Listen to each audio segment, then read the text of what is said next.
Bien, los hermanos Tavares, con la exhortación de la palabra de Dios, pongámonos de pie para así reverenciar este tan importante momento. Bien, hermanos, Dios les bendiga. Placer de estar aquí nuevamente. Le pedimos, vamos a orar. Amantísimo Dios, Padre Celestial, pedimos tu ayuda y tu dirección para exponer tu palabra. Pedimos que seas tú nuestro socorro, nuestra guía, de manera que podamos exponer tu palabra fiel a ti, Señor, y que sea para tu gloria y para la edificación de tu pueblo. Te lo pedimos en el nombre de Jesucristo, tu Hijo amado. Amén. Bien, hermanos, abran sus Biblias donde tuvimos la lectura. Juan, capítulo 19.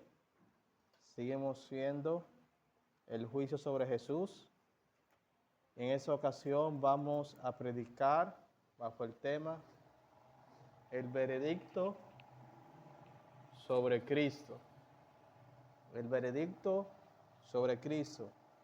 Y si Dios quiere, vamos a exponer desde Juan capítulo 19, verso 12, hasta el verso 22.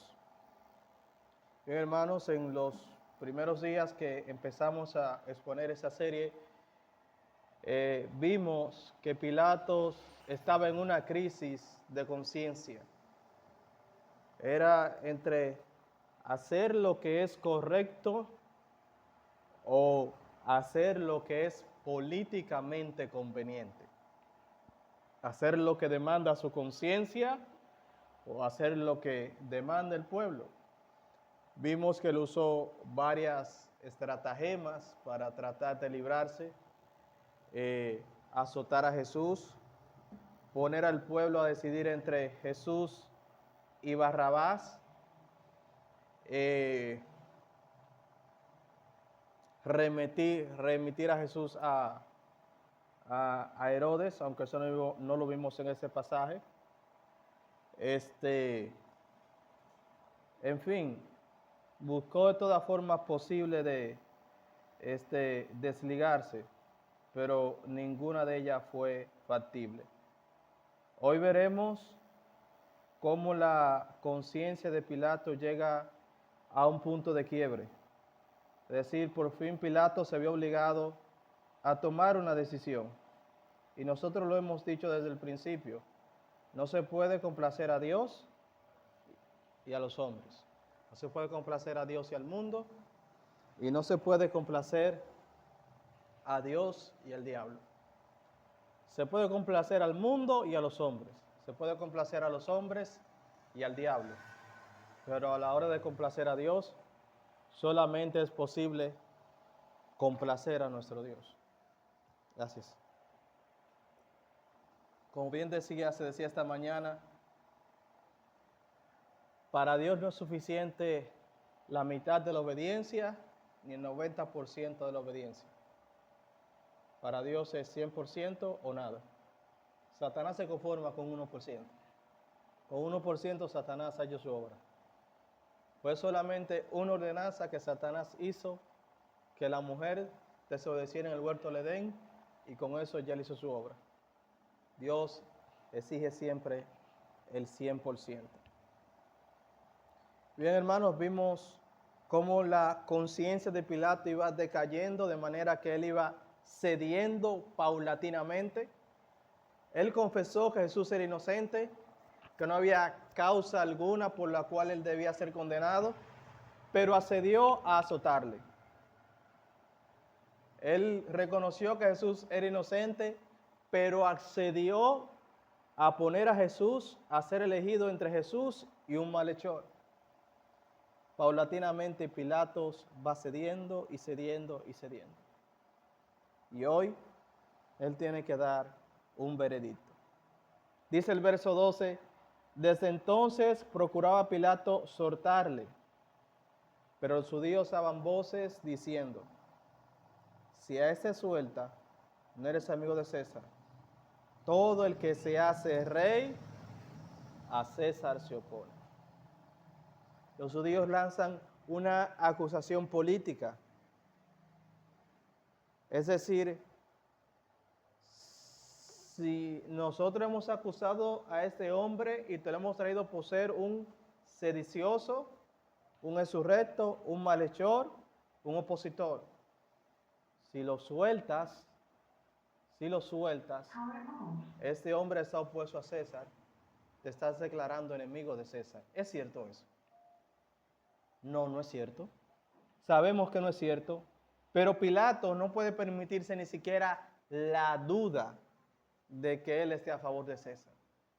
Políticamente a él no le conviene que a Roma llegue el rumor de que Pilato soltó a un judío que estaba opuesto a César, aunque sea solamente un rumor, aunque sea una mentira, pero políticamente no es conveniente. Finalmente la conciencia de Pilato es quebrada. En el verso 13 dice, entonces Pilato, oyendo esto, llevó fuera a Jesús y se sentó en el tribunal en el lugar llamado en el losado, y en hebreo, Gábata. Ante esta acusación, falsa acusación, Pilato por fin se sienta en el tribunal para dar un veredicto oficial. Dice un comentarista, esas palabras obligaron a Pilato a permitir la crucifixión de Jesús. Como gobernador romano de la religión, se esperaba que Pilato mantuviera la paz, debido a que Roma no podía proporcionar tropas numerosas a las regiones distantes. Mantenía el control aplastando a cualquier rebelión en forma inmediata y con fuerza brutal. Pilato temía que si a César llegaba informes de insurrección en su región, le costara el puesto e incluso la vida. Cuando enfrentamos una decisión difícil, podemos tomar el camino más fácil o defender lo que es bueno, sin importar el costo. Al que sabe hacer lo bueno y no lo hace, le es pecado. Pilato sabía que lo correcto era poner en libertad a Jesús, pero tomó otra decisión. Dice, verso 14, en la preparación de la Pascua y como la hora sexta, eso es 12 del mediodía, entonces dijo a los judíos, he aquí vuestro rey. Pero ellos gritaron, fuera, fuera, crucifícale. Pilatos les dijo, a vuestro rey he de crucificar. Respondieron los principales sacerdotes, no tenemos más rey que César. Así que entonces lo entregó a ellos para que fuese crucificado. Tomaron pues a Jesús y le llevaron. Hermanos, no solamente Pilato tuvo que tomar una decisión acá, también los judíos, también la multitud. Todo aquel que está frente a Jesús debe tomar una decisión. Nadie puede estar frente a Jesús, recibir las palabras de Jesús y estar neutro. Y estar neutro también es una decisión. Podemos recibir todos los beneficios de Dios, tal como la multitud que fue alimentada. Podemos ser sanados milagrosamente. Podemos recibir toda la misericordia de Dios. Pero tarde o temprano, mis hermanos, debemos tomar una clara decisión. Tal como el maestro le dijo a Pedro, Simón Pedro, ¿me amas? Señor, tú sabes que te amo. Pero el Señor se lo preguntó, Simón Pedro, ¿me amas más que eso? ¿Lo sabía Jesús? Sí lo sabía. Pero Pedro debía tomar una decisión. Debía confesarlo con su boca. Adán, Adán, ¿dónde estás tú? ¿Sabía el Señor dónde estaba Adán? Sí lo sabía. Pero Adán debía tomar una decisión. A Caín le dijo, ¿por qué se ha ensañado tu rostro y decaído tu semblante? Si bien hicieres, ¿no serás enaltecido? Aquí el pecado está a la puerta, ¿verdad? Y a ti será hacer su voluntad. Es decir, Caín, yo sé que tú vas a matar a Abel, tú tienes que tomar una decisión. O haces lo correcto o haces lo incorrecto. Pilato tomó una decisión, los líderes religiosos tomaron una decisión y la multitud tomó una decisión respecto a Jesús. No podían tolerar que Jesús se confesara a sí mismo como el Hijo de Dios o como rey o que atentara a su sistema religioso. Y eso los obligó a decidir lo que decidieron. Mis hermanos, ¿y nosotros?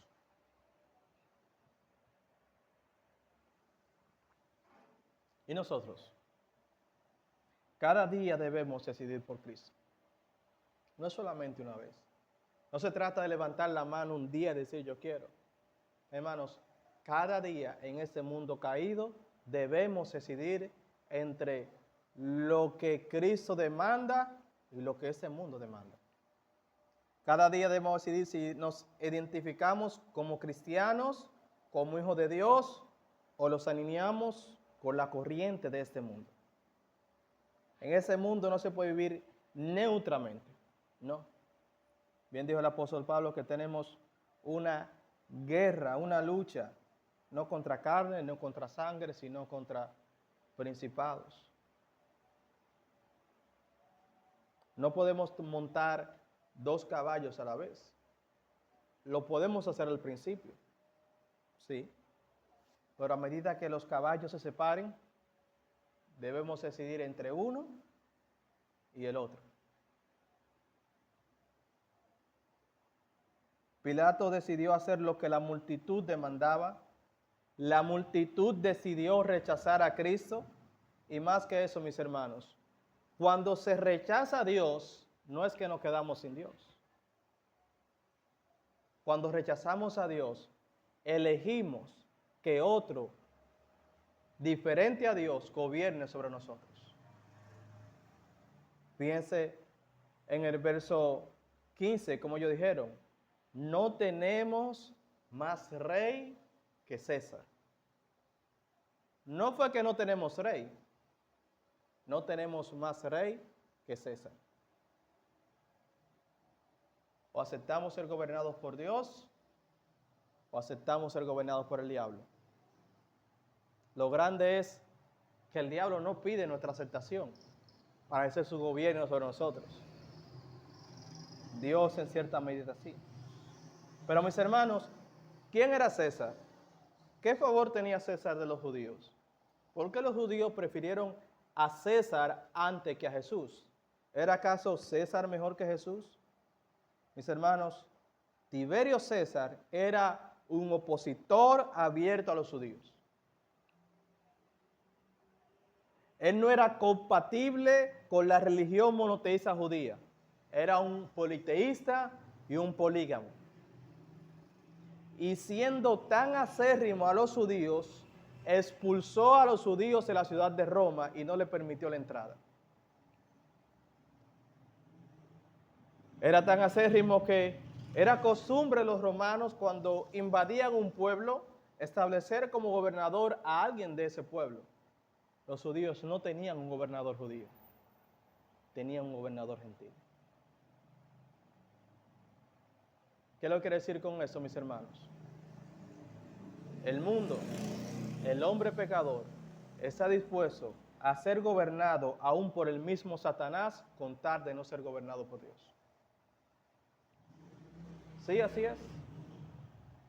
Así es. No es que Dios sea malo, es que no queremos que reine sobre nosotros. Es que no queremos someternos a su ley.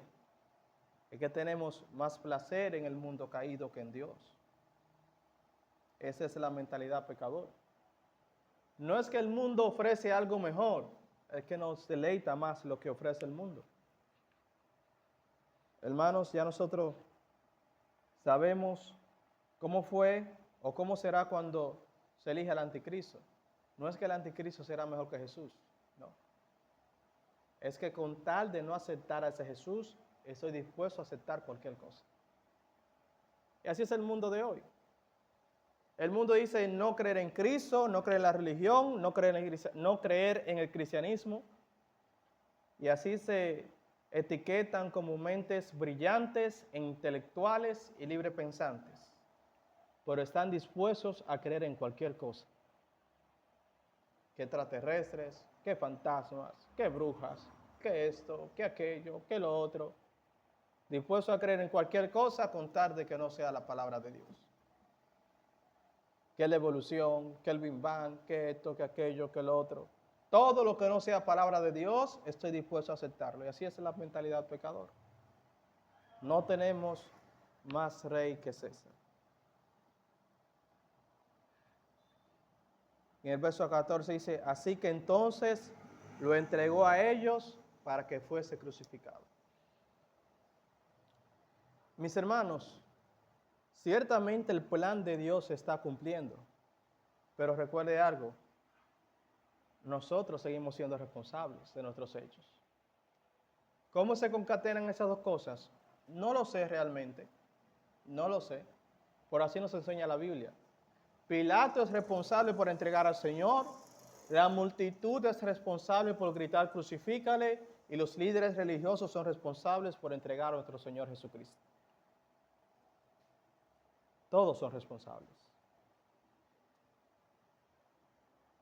Tengo que hacerle la pregunta, ¿usted cree que si Jesús viniera en el mundo de hoy, el mundo estaría dispuesto a aceptarlo? No, no creo que sea así. Estaría dispuesto a crucificarlo de nuevo. ¿Cómo vive el mundo hoy? ¿Vive alineado con Cristo o en contra de Cristo?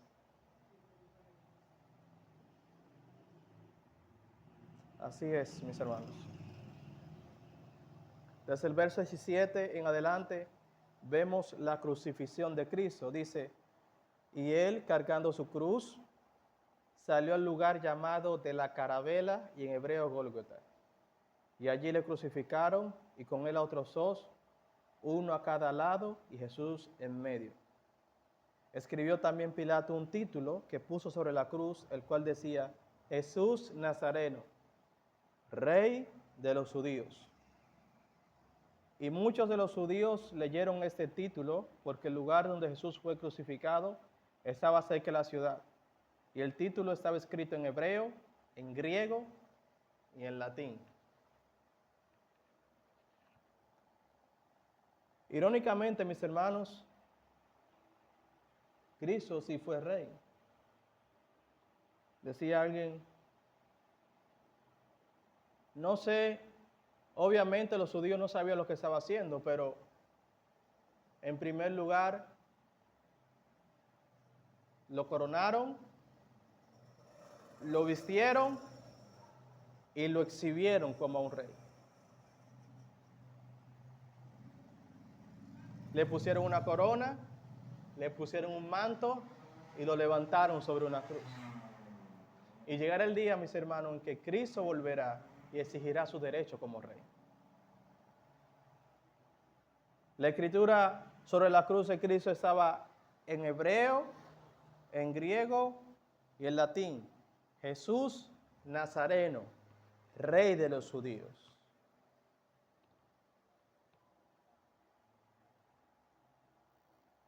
Por fin Pilato hace algo que es realmente coherente y es verdad. Si lo hizo en serio, no lo sé.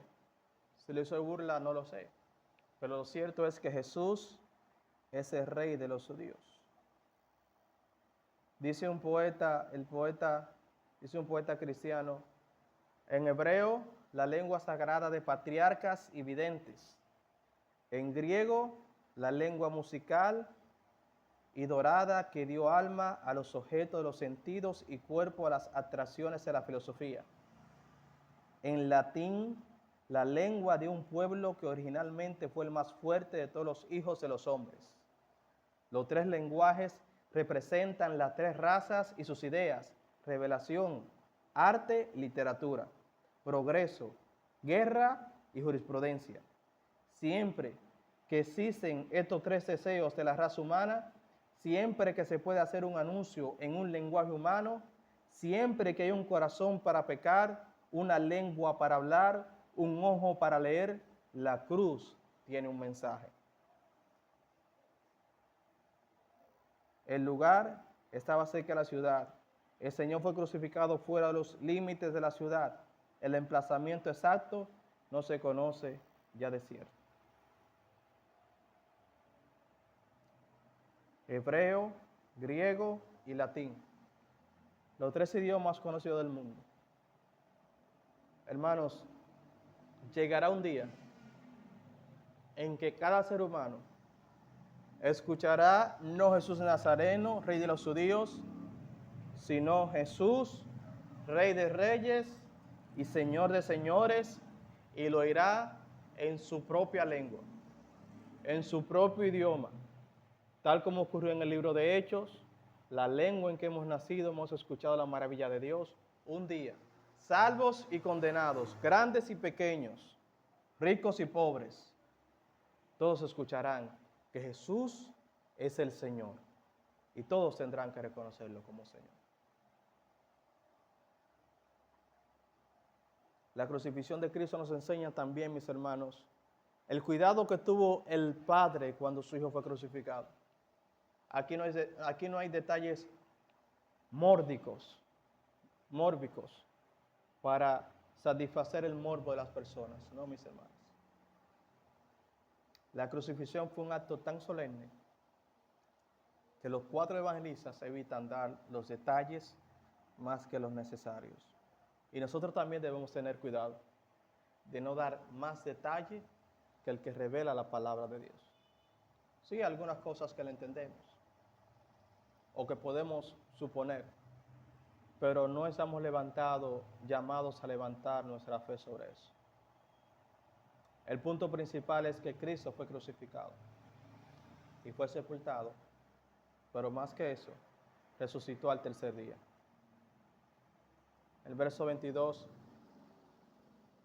verso 20, 21, los judíos reclaman a Pilato que el título no es correcto, que no es que él sea el rey de los judíos, sino que él dijo ser rey de los judíos. Pilato le responde: lo que es escrito, es escrito. Hermanos, Jesús no necesita el consentimiento de nadie para ser rey. Él es rey porque Él es rey. Punto. Y Él establecerá su reino en esa tierra, no en base al reconocimiento de las personas. Él establecerá su reino en esa tierra por derecho divino. Y créame, hermano, que lo establecerá. Lo establecerá. La cruz es el principio del reino de Dios en la tierra. La cruz no es la derrota de Cristo, sino su victoria. Recuerden, mis hermanos, que era Satanás el que no quería que Cristo fuese a la cruz. Pero era el plan de Dios que su Hijo fuese crucificado en pago propiciatorio por nuestros pecados.